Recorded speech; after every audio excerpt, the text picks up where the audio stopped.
आप सब लोगों का स्वागत है आज के पीसी में। और आप सब लोग अवगत हैं, आज हम लोगों का एक बहुत बड़ी उपलब्धि हुई है हम लोगों की। टीआरई अध्यापक भर्ती परीक्षा का परिणाम हम लोग चरणबद्ध तरीके से घोषित कर रहे हैं। और आपने देखा होगा कि कल हम लोगों ने लगभग 16 विषयों का परीक्षाफल घोषित किया और आज भी एक वेबसाइट पर एक आ चुका है, एक पॉलिटिकल साइंस का। और आने वाले समय में हम लोग 1-2 दिन में सभी परीक्षाफल घोषित कर देंगे।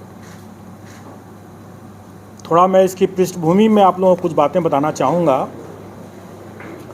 आप लोगों को स्मरण होगा कि जिस समय सरकार ने ये घोषणा की थी कि अध्यापक भर्ती किया जाएगा और यह दायित्व बिहार लोक सेवा आयोग को दिया गया था, तब से लेकर के अब तक कई अवसरों पर अलग अलग तरीके से अलग अलग लोगों के द्वारा कई संदेह और कई प्रश्न चिन्ह भी उठाए गए थे।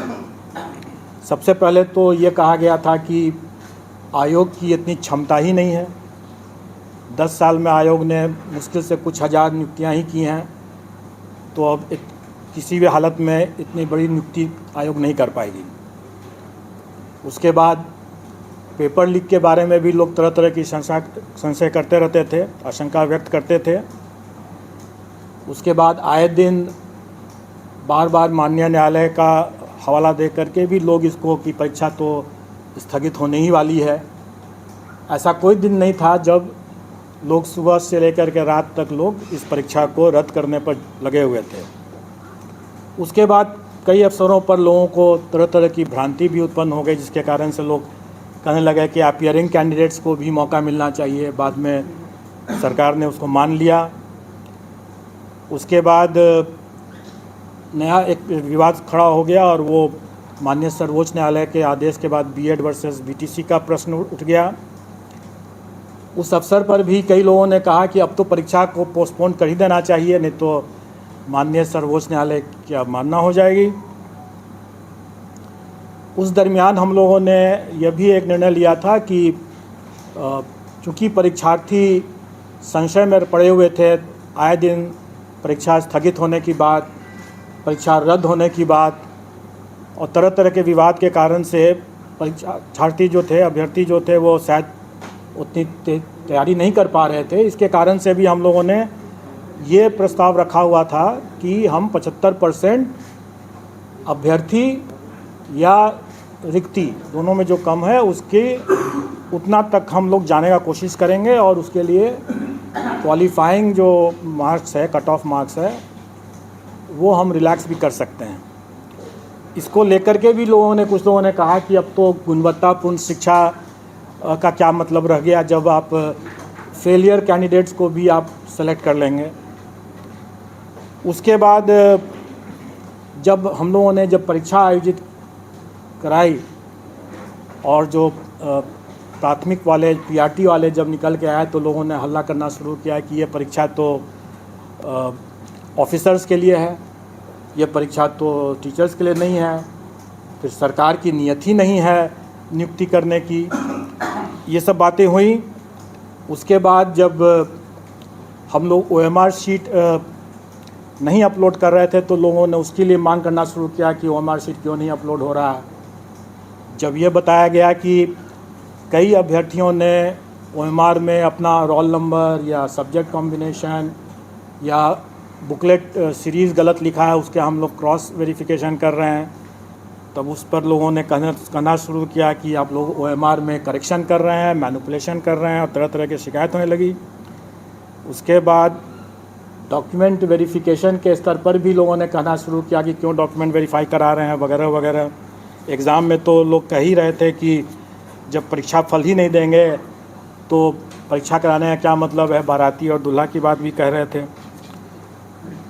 और इन सभी जो ऑब्स्टेकल्स थे, रुकावट थी, उसको दरकिनार करते हुए जब हम लोगों ने परीक्षा संपन्न करा लिया, तब उसके बाद परीक्षा जब सब साफ़ सुथरे तरीके से हुआ तो लोगों की अपेक्षाएं, उम्मीदें इस हद तक बढ़ गई कि लोग अब ये भी मांग करने लगे कि सीटेट में जो लोग अनुत्तीर्ण हो गए वो कहने लगे कि 5% रिलैक्सेशन कर दीजिए, जैसे कि मेरे पास सभी समस्या का समाधान हो।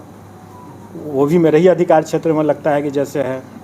या टीआरई में भी लोग पता नहीं कैसे लोग 5% अतिरिक्त रिलैक्सेशन की बात करने लगे। उसके बाद अभ्यर्थी 1000 गलतियां करें, सर्टिफिकेट्स में तरह तरह की गलती करें, बोले कि मेरा से तो यह गलती हो गया, मुझसे यह गलती हो गया, मुझे और मौका मिले, मुझे और मौका मिले। और इतनी गलतियों के बावजूद भी जब वो आयोग से ये अपेक्षा करने लगे कि हम तो टाइमली रिजल्ट दे दें और अगर हमें विलम्ब हो रहा है तो हम भ्रष्टाचारी हैं, अगर हम ओएमआर में विलम्ब से अगर कर रहे हैं तो भ्रष्टाचारी हैं, रिज़ल्ट टाइम पर नहीं दे रहे हैं, तुरंत नहीं दे रहे हैं, चाहे उनकी कितनी भी गलतियां हों, लेकिन हम अगर रिज़ल्ट टाइम पर नहीं दे रहे हैं तो हम गलत कर रहे हैं। सब कुछ होने के बाद अब जब अभ्यर्थी इतनी अपेक्षाएं अपनी बढ़ा लिए और आप लोग भी बढ़ा लिए तो सरकार भी पीछे क्यों रहती। तो सरकार ने भी हम लोगों से ये अपेक्षा किया कि भाई आप रिज़ल्ट के साथ साथ ज़िला भी आवंटित कर दें। अब आप देखें कि हमारे काम कितने बढ़ गए और ये सभी काम हमें बिना किसी मिस्टेक के, बिना कोई त्रुटि के फुल प्रूफ तरीके से करना है। ये छोटी बात नहीं है। ये आयोग के पूरे टीम को मैं इस बात के लिए धन्यवाद देना चाहूँगा। हमारे एग्जामिनेशन कंट्रोलर टीआरई के हैं शर्मा जी, आयोग के सचिव हैं, और तमाम जो पीछे में जो लोग यहाँ पर नहीं हैं, जो पीछे में तमाम लोग जो काम कर रहे हैं, ये एक तरह से इतिहास इन लोगों ने बनाया। मैं आपको कुछ फैक्ट्स बताना चाहूँगा कि कैसे ये एक इतिहास बना है। परीक्षा हमारी संपन्न हुई 24, 25, 26 अगस्त को और अभी 2 महीने भी नहीं हुए हैं, 60 दिन भी अभी नहीं हुए हैं। और हम लोगों ने 43 पेपर विषय उसका परीक्षा फल बना लिया है और सभी कैंडिडेट्स को हम लोगों को ज़िला भी आवंटित करना था, इंटू 38 कर दीजिए, तो हर ज़िला के लिए भी हम लोगों ने सूची बना लिया है। आप लोगों ने देखा होगा कि अभी तक जितने परीक्षा फल घोषित हुए हैं सब में ज़िला भी हम लोगों ने आवंटित कर दिया है। तो अगर देखा जाए तो 43 प्रश्न अगर विषय अगर मान लें, अब उसको ही मान लें, तो एक दिन भी अगर एक पर लगाएं अगर, तो उससे अधिक कितना फास्ट हो सकता है। दूसरा ये भी कि आज तक बीपीएससी के इतिहास में इतनी जल्दी इतने ढेर सारे रिजल्ट्स नहीं दिए गए हैं, ये प्रथम हुआ है। दूसरी बात, जो लोग कहते रहे कि हम लोगों ने रिलैक्स कर दिया क्वालिफाइंग कट ऑफ को 75% के हासिल करने के लिए इस उद्देश्य से, और इसमें गुणवत्तापूर्ण शिक्षा प्रभावित हुई, तो ऐसी कोई बात नहीं है। आप लोगों को ये सुखद आश्चर्य होगा, और ये बात तो हम लोगों को भी अनुमान था कि बिहार के अभ्यर्थी काफ़ी काबिल हैं और उन्हें ये इनका काफ़ी एक्सपीरियंस भी है, तजुर्बा है ऐसे प्रतियोगी परीक्षाओं को देते रहने का, और इसीलिए हम लोग कॉन्फिडेंट थे। जबकि कई लोगों ने इस बात को उठाया था कि बड़ा कठिन प्रश्न आ गया है, कैसे होगा, क्या होगा, लेकिन मैं आप लोगों को बता दूं कि कुछ ही 1-2-3 ही विषय छोड़ करके, और उसमें निश्चित तौर पर वो प्राथमिक का जो मामला था जिसमें कि सबसे ज़्यादा लोग विवाद कर रहे थे कि बड़ा टफ क्वेश्चन आ गया है, उसमें तो बिल्कुल ही नहीं। किसी भी विषय में 1-2 विषय को छोड़ करके, 1-2 मामले को छोड़ करके, किसी भी मामले में हमें अपने क्वालिफाइंग कट ऑफ को रिलैक्स करने की ज़रूरत नहीं पड़ी। सभी अभ्यर्थी अच्छी गुणवत्ता के हैं और जो सफल हुए हैं वो निश्चित तौर पर अच्छे लोग हैं। इस परीक्षा में हम लोगों ने बड़े पैमाने पर टेक्नोलॉजी का उपयोग किया। कुछ की वानगी तो आप लोगों ने यहाँ के आयोग के हमारे कमांड कंट्रोल रूम को भी देख करके आप लोगों ने समझ लिया होगा। कुछ की वानगी जो मुन्ना भाई पकड़े गए उन्हें भी अब समझ में आ गया होगा। और इसके अलावा जो मैं बार बार ये कहता रहा हूँ कि जो कार्य हम पर्दे के समक्ष करते हैं वो सब लोग देखते हैं, सब लोग के नज़र में रहता है, लेकिन उससे कहीं ज़्यादा कार्य जो होता है वो पर्दे के पीछे भी होता है। और पर्दे के पीछे का कार्य महत्वपूर्ण होता है, लोगों की नज़र में नहीं रहता, इसलिए ज़्यादा उसमें हम लोगों को एहतियात बरतने की ज़रूरत पड़ती है। आज जो हम इतने परीक्षा फल को बनाए हैं और आज जो हम जिला आवंटन कर पाए हैं इतने कम समय में, इसका श्रेय जाता है हम लोगों के टेक्नोलॉजी को यूज़ करने का। हम लोगों ने सारा चीज़ सॉफ्टवेयर से किया, रिज़ल्ट भी बनाया सॉफ्टवेयर से, और डिस्ट्रिक्ट एलोकेशन भी सॉफ्टवेयर से हम लोगों ने किया है।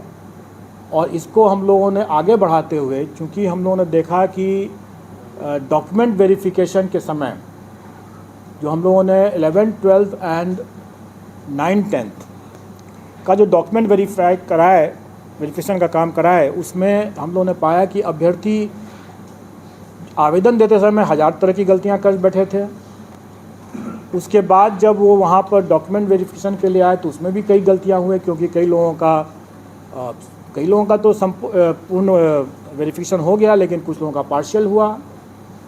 बड़े पैमाने में अभ्यर्थियों अनुपस्थित रहे जानबूझ करके, क्योंकि जब हम लोगों ने उनके डॉक्यूमेंट्स को जो उन्होंने आवेदन में जो दिया था उनको हम लोगों ने जब वेरीफाई किया तो हम लोगों ने पाया कि वैसे लोग जानबूझ करके अनुपस्थित रहे, क्योंकि उसके पहले 500 लोग ऐसे थे जिनका डॉक्यूमेंट वेरिफिकेशन में बिल्कुल ही अप्रमाणित पाया गया। और जिनका अप्रमाणित पाया गया उसके डॉक्यूमेंट्स की जब हम लोगों ने यहाँ से भी हम लोगों ने जब जांच किया तो हम लोगों ने पाया कि वाकई में वो सही तरीके से ही बाहर किए गए हैं। और शायद उन लोगों को ये भनक थी कि हम लोग उस पर कड़ी कार्रवाई करेंगे, और इसीलिए बड़े पैमाने पर कई अभ्यर्थी डॉक्यूमेंट वेरिफिकेशन के लिए नहीं आए। लेकिन कई ऐसे जेन्युइन अभ्यर्थी भी हो सकते हैं जो डॉक्यूमेंट वेरिफिकेशन में नहीं आए, क्योंकि हम लोगों ने उनका भी डॉक्यूमेंट अपने स्तर से चेक करने की कोशिश की। कुछ लोगों का पार्शियल वेरिफिकेशन हुआ था, उन लोगों का भी हम लोगों ने डॉक्यूमेंट देखा। इन सब कठिनाइयों को देखते हुए हम लोगों ने यह निर्णय लिया कि हम लोगों को इसमें भी टेक्नोलॉजी का उपयोग करना पड़ेगा, क्योंकि हम लोग ये सारा कार्य खुद नहीं कर सकते हैं। इतने बड़ी संख्या में जब ये हो रहा है तो हमें विकेंद्रीकृत दस्तावेज सत्यापन प्रक्रिया स्थापित करनी होगी, और वो हम लोगों ने किया। डिसेंट्रलाइज्ड डॉक्यूमेंट वेरिफिकेशन की व्यवस्था हम लोगों ने किया, जिसमें हम लोगों ने टेक्नोलॉजी ये लगाया है कि जो भी डॉक्यूमेंट अभ्यर्थी हमारे यहाँ देंगे वो हमारे ही पोर्टल से डाउनलोड करके जाएंगे, क्योंकि हमारे पोर्टल के बिना उससे डाउनलोड अगर नहीं किया हुआ होगा तो उसमें वाटर मार्किंग नहीं रहेगा। इसका मतलब ये होगा कि वो डॉक्यूमेंट हमारे पोर्टल पर नहीं है। तो जो चीज़ हमारे पोर्टल पर नहीं है उसका हम कोई संज्ञान नहीं ले सकते हैं, और इसीलिए हम लोगों ने जो डिसेंट्रलाइज्ड डॉक्यूमेंट वेरिफिकेशन की बात किया उसमें भी हम लोगों ने हिदायत दे दी है कि जो डॉक्यूमेंट आयोग के पोर्टल पर है ही नहीं उसका कोई संज्ञान नहीं लिया जा सकता। इसलिए जब भी कोई अभ्यर्थी वहाँ जाते हैं, जो सफल अभ्यर्थी जाते हैं डिसेंट्रलाइज्ड डॉक्यूमेंट वेरिफिकेशन के समय, अपने योगदान करने के समय, अगर उनको लगता है कि कोई डॉक्यूमेंट ज़रूरी है और वो हमारे पोर्टल पर नहीं उन्होंने अपलोड किया है तो वो बेशक अपलोड करें और फिर डाउनलोड करें और फिर उसको लेकर जाएं, क्योंकि उसमें वाटर मार्क हो जाएगा, वो प्रूफ होगा कि हमारे यहाँ वो आयोग के पोर्टल पर उन्होंने डाल दिया है। क्योंकि यही बाद में 10 साल 20 साल जब भी खोजा जाएगा तो यही डॉक्यूमेंट रहेगा, और ये बहुत आवश्यक है। और इसीलिए इसमें भी हम लोगों ने टेक्नोलॉजी यूज़ किया कि वाटर मार्किंग और उसका रजिस्ट्रेशन नंबर दोनों को हम लोगों ने अंकित कर दिया। इन सब के बाद अब हम लोग कुछ आपको आंकड़े बता देना चाहेंगे जो आपके समझने के लिए होगा। और इसमें 11-12 की जो वैकेंसी थी उसमें 57,602, उसके अगेंस्ट में हम लोगों ने 23,701 रिज़ल्ट दिया है। यह रिज़ल्ट कम नहीं है, क्योंकि टोटल अभ्यर्थियों की संख्या मुश्किल से 30,000 से भी अधिक नहीं थी। इसमें 30,000 अभ्यर्थियों की संख्या जो थी इसमें 37,000 थी, जबकि रिज़ल्ट हम लोगों ने 23,701 दिया है। मैं उसका भी आपको विश्लेषण बता दूंगा।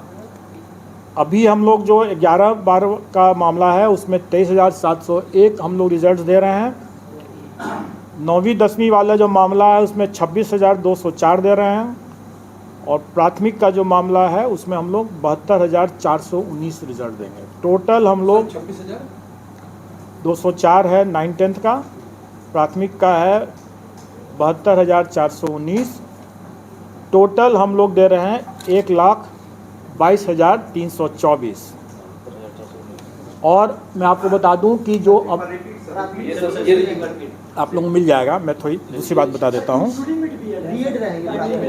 मैं उसके बारे में बता रहा हूं। आप प्रश्न पूछेंगे मैं ज़रूर जवाब दे दूंगा। अभी मैं कुछ फैक्ट्स आपको बता रहा हूं। 1,22,324 अभ्यर्थी हम लोग के सक्सेसफुल हुए हैं। 1,22,324 टोटल हैं। और अगर हम लोग थ्योरेटिकल मैक्सिमम देखें, मतलब कहने का ये है कि कुछ कुछ विषय में अभ्यर्थी बहुत कम है, वैकेंसी ज़्यादा, स्वाभाविक है कि उससे अधिक हम दे ही नहीं सकते हैं जितने अभ्यर्थी हैं।